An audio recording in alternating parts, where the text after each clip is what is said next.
Namastê, bem-vindos a mais um vídeo aí da nossa série de Kabbalah Pop. Hoje nós vamos falar, vai ser a primeira parte do vídeo sobre Matrix Reloaded. Matrix Reloaded foi gravado junto com o Matrix Revolutions e eles foram lançados em 2003 com uma diferença pequena, não sei de quantos meses, mas eles foram lançados no mesmo ano.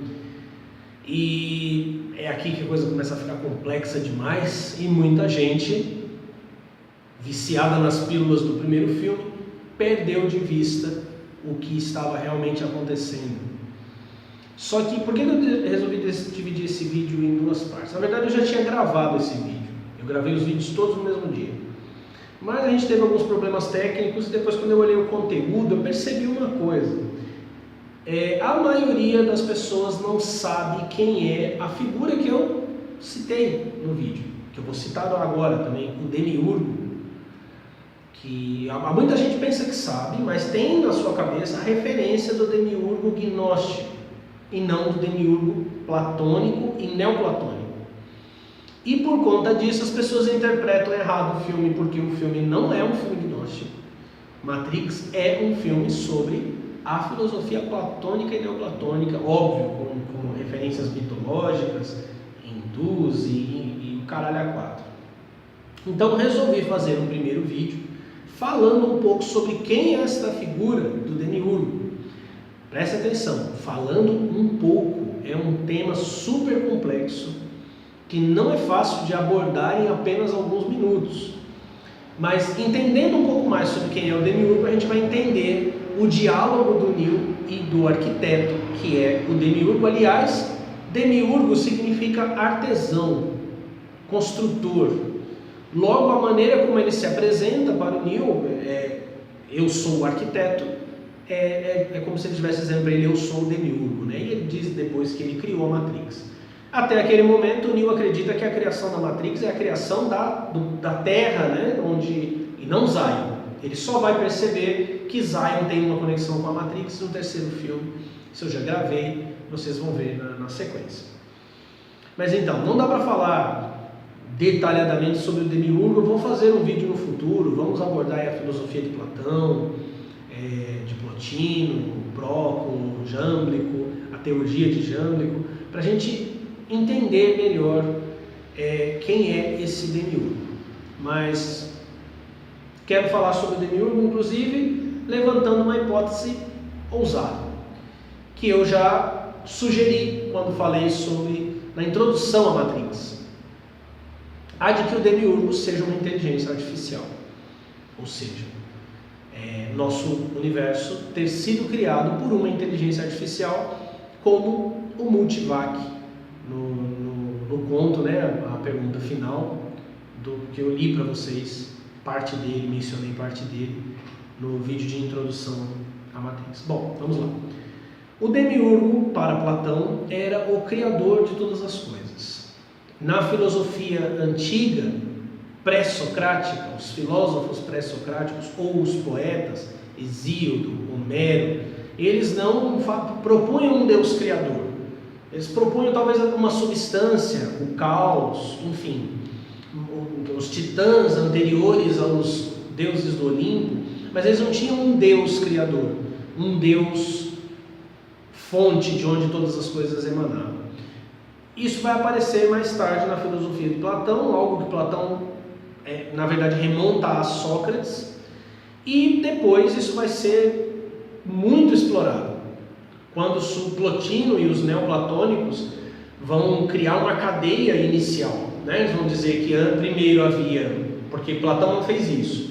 Platão até ele descreve o criador, Demiurgo, diz que ele criou o nosso universo a partir de moldes, né? Ou seja, ele se inspirou em algo para fazer o nosso universo, e é nosso universo. Na filosofia platônica nós estamos contidos dentro de um cosmos, e esse cosmos ele não se relaciona com outros cosmos, né? Que eram ideias filosóficas anteriores a Platão, que Platão aparentemente rejeita, né? Nós estaremos contidos dentro do nosso universo e apenas nele, embora a filosofia posterior vai postular muitas dimensões dentro desse universo, principalmente jâmblico, né, que vai dizer que dos homens para o demiurgo existe uma infinidade de deuses, de heróis, de semideuses, de daimons, enfim. Plotino cria uma cadeia anterior ao demiurgo, e isso é importante. Ele diz que havia a mônada divina, que nós não temos acesso direto, senão pela contemplação. Nisso que Jâmblico vai discordar dele. O Jâmblico vai dizer que a contemplação não alcança, a filosofia não alcança, né? O nous não se conecta à mente divina, ao nous celestial, daqui a pouco falo sobre isso, senão por métodos ritualísticos, por comunicação das figuras terrenas com as mesmas figuras infinitas e eternas. Então o Plotino e Próclo principalmente vão dizer que havia a mônada, o uno, abaixo dele, que sai de dentro dele, o nous. Este nous é o mesmo que mente, que intelecto, que inteligência. Para Platão e os pré-socráticos falavam do nous como a capacidade do ser humano de compreender as coisas, o que hoje a gente talvez chamasse de razão, mas não é essa razão terrena, né? O homem tinha a capacidade de, por meio da contemplação, mergulhar realmente na essência das coisas. E aí, abaixo do nous, a alma, a psique, que hoje em português pronuncia psique, né? Em grego é psique, que é não só a minha alma individual, a sua alma individual, mas a alma do mundo. Platão também disse que o demiurgo criou o universo como um ente vivo e que o animou com uma alma, a alma do mundo, e essa alma do mundo vai ser muito explorada pelos magistas. Jâmblico vai explorar, depois os magistas pós-Idade Média e Idade Média vão começar a dar outros nomes, éter, luz astral, né? Ou Elifaz Levi vai chamar de luz astral, mas trata-se da mesma coisa, de um componente imaterial que conecta a physis, ou seja, a matéria, o último estágio da emanação, e o nous, a mente, que não é a mônada, mas que emana de dentro dela. E autores de diversos tipos vão associar o demiurgo criador a este nous, porque, como eu disse para Platão, o demiurgo é o Deus que sempre existiu. Ele é o Deus que, embora ele se inspirou em algo, então você pressupõe que ele vem de algum lugar, ele é o máximo da divindade que nós podemos enxergar. Ele é o criador dos deuses psíquicos, que são os deuses da mitologia clássica. Esses deuses vão criar o nosso corpo e o demiurgo nos dará uma alma. Eu não vou entrar aqui na discussão se o demiurgo e o Deus cristão são a mesma coisa, exceto por um detalhe que é importante, porque daqui a pouco eu vou entrar no cristianismo, porque Matrix remonta-se ao cristianismo, tanto que termina com o sacrifício do Cristo lá do Nilo. Também na Bíblia, Deus não cria do nada no sentido de vazio, como muitas vezes se interpreta, até pais da igreja interpretaram assim. Você lê o capítulo 1 do Gênesis, diz que no princípio a terra era sem forma e vazia. Havia uma terra, ela estava sem forma e vazia, e isto é o nada. E isso também é importante dentro da filosofia platônica. Então Platão associaria o demiurgo com essa mente do Criador, aliás, da mônada, do único. Mas há distinções, alguns comparam o nous com o demiurgo, alguns dizem que eles são a mesma coisa, outros dizem que não, alguns dizem que o demiurgo é alma e também é a alma do mundo, e outros dizem que não, porque o demiurgo é o criador da alma. Agora, esse criador, ele não é um senhor onipotente que faz só o que ele deseja fazer e pronto. Há um impulso nele, ele precisa criar. E ele não só quer criar, mas ele quer moldar a natureza, que é caótica. Eu vou ler aqui um trecho do Timeu de Platão, para que vocês vejam que ele descreve uma natureza caótica e ele quer corrigir esse caos da natureza, imprimindo na natureza as imagens perfeitas que ele enxerga acima dele. Para os neoplatônicos, na mônada, e para Platão, ele simplesmente, pelo seu próprio nous, pela sua própria mente, espiritual, ele contempla formas excelentes e molda as coisas a partir dessas formas excelentes. Então eu vou ler aqui só um trecho do Timeu de Platão, a página 45, que é essa edição aqui, tá? Timeu e Crítias, na página 45. Bem, estabeleçamos agora a causa de o construtor, que está traduzido construtor, mas é o demiurgo, né, o artesão, haver construído o vir a ser e o universo, seria o cosmo, em grego o cosmo. Ele era bom, e aquele que é bom jamais se mostra malevolente com coisa alguma. E sendo desprovido de malevolência, ele desejou que tudo fosse o mais semelhante possível a ele. Então, Platão já parte do princípio de que o demiurgo é bom. Você vai perceber que os gnósticos têm uma noção totalmente diferente, que o demiurgo aprisionou as almas num universo limitado e que ele não sabia de onde vinham as formas que lhe eram inspiradas. Na verdade, contamos com o assentimento de homens sábios de que esse princípio que estaríamos inteiramente certos em aceitar, esse princípio é o demiurgo, né, constituiu fundamentalmente a origem do vir a ser e do universo ordenado. Universo ordenado, que aqui na verdade a palavra é cosmo, e cosmo quer dizer isso. Afinal, o Deus quis que todas as coisas, na medida do possível, não é onipotente. Isso não deveria assustar ninguém, porque a questão da onipotência de Deus é um puro dogma teológico. Você não encontra essa onipotência na Bíblia, tá? Você pode até pensar num nível de onipotência, mas eu vou deixar para falar isso quando falarmos sobre o demiurgo. Que na medida do possível fossem boas e não más. Assim ele tomou tudo que era visível e, constatando que não se encontrava, preste atenção nisso, em repouso, mas em movimento discordante e desordenado, essa frase, movimento discordante e desordenado, é pleimelos kai atactos, atactos de ataque. É uma palavra, uma frase de contexto militar, quer dizer, pessoas que não conseguem ficar em formação.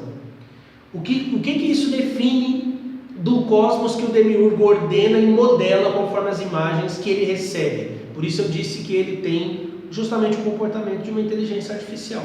É possível que eu imagine, antes de explicar, né, sobre a matéria que ele molda, é possível que eu imagine o demiurgo sendo programado, recebendo dados e projetando esses dados, dando forma a esses dados, igual, por exemplo, um navegador de internet faz para te mostrar uma página.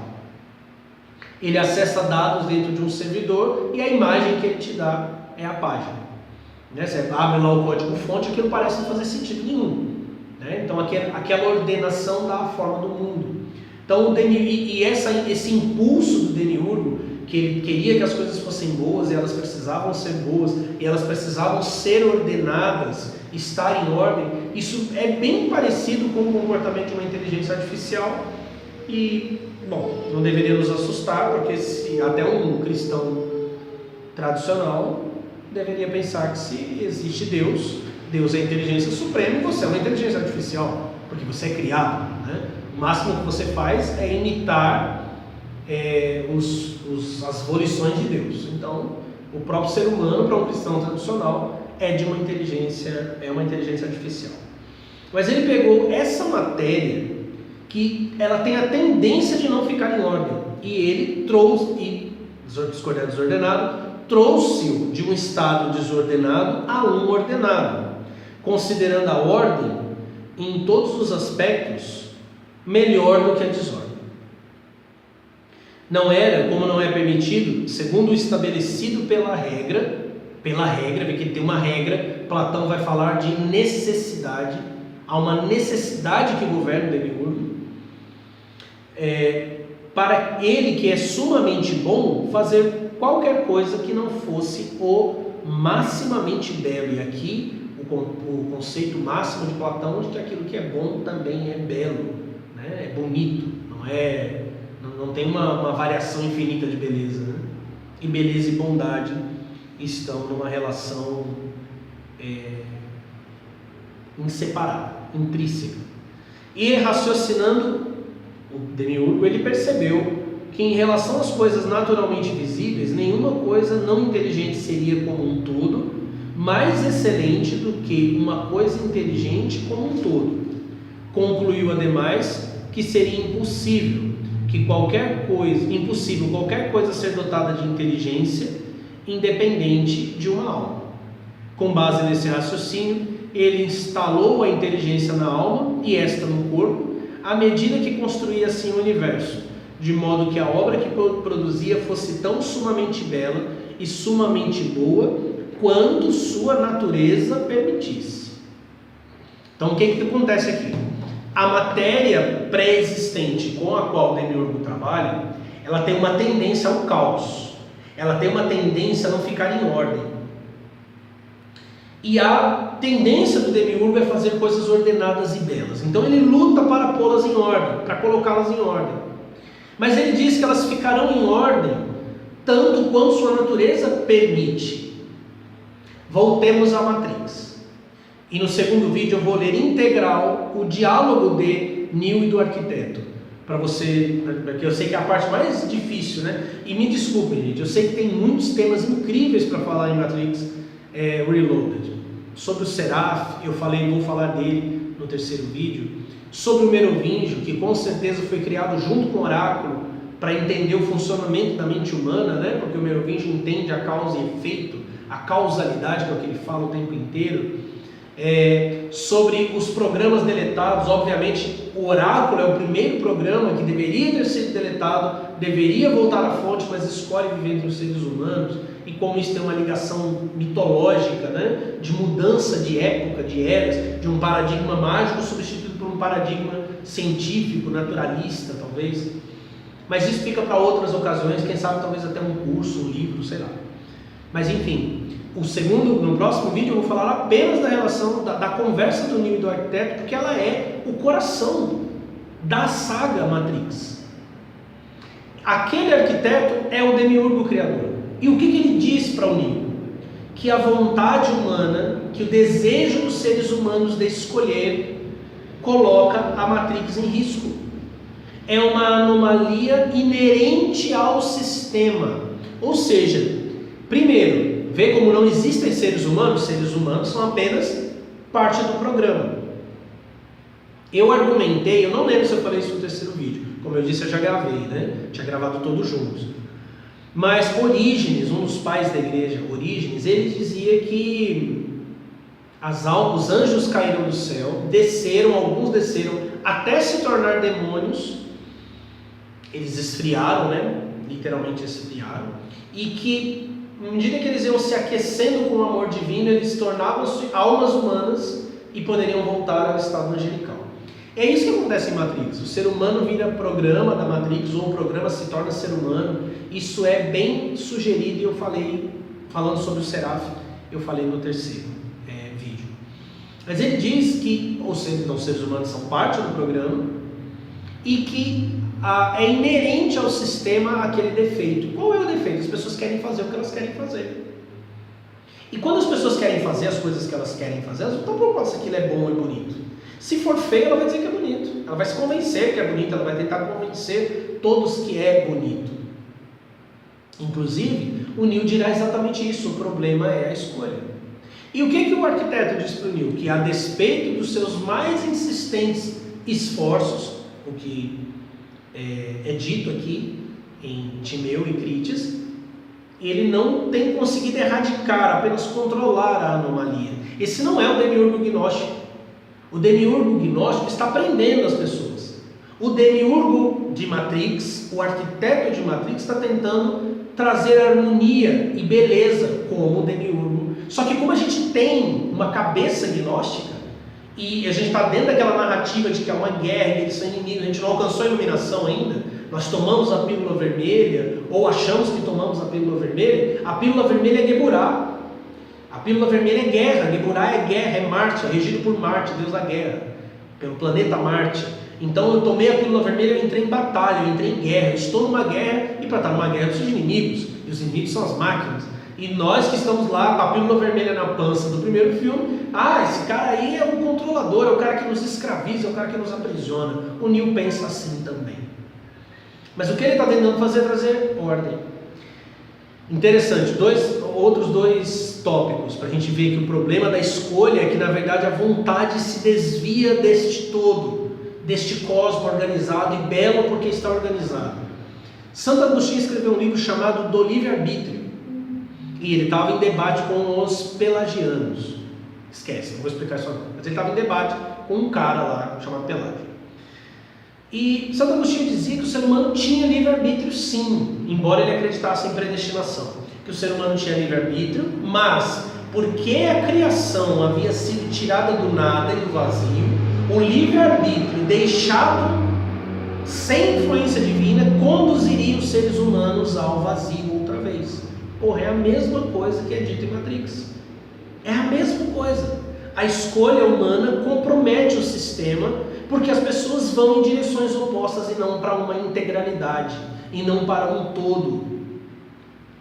Na Bíblia, no capítulo 1 do livro de Romanos, Paulo diz, se eu não estiver enganado é o versículo 12, o apóstolo Paulo diz que Deus puniu os homens deixando que eles fizessem o que eles queriam fazer. Ele os entregou aos desejos do seu coração. Isaías 53, quando fala sobre o Mashiach, é dito que Deus fez cair sobre ele a iniquidade de nós todos, porque nós todos andávamos desgarrados, cada um pelo seu próprio caminho. É a coisa do cada um cuidando da sua própria vida, cada um na sua, cada um no seu quadrado. É o contrário, ou seja, é o contrário. O demiurgo criador está tentando impingir uma imagem de unidade, de harmonia e de beleza. Mas há um defeito inerente à matéria de onde nós fomos criados, que nos faz querer diferente do querer da alma do mundo, do querer da totalidade, do querer de todas as coisas. Não sei se ficou claro, se eu falei alguma bosta, alguma merda, você não entendeu, sinto muito, é que o tema é complexo, eu prometo voltar nele, não vou esquecer, tá? Vou voltar nele, vou falar sobre o demiurgo em outros momentos, isso é apenas um pano de fundo para que a gente possa entrar no diálogo de Neo e do arquiteto na segunda parte desse vídeo. Namastê.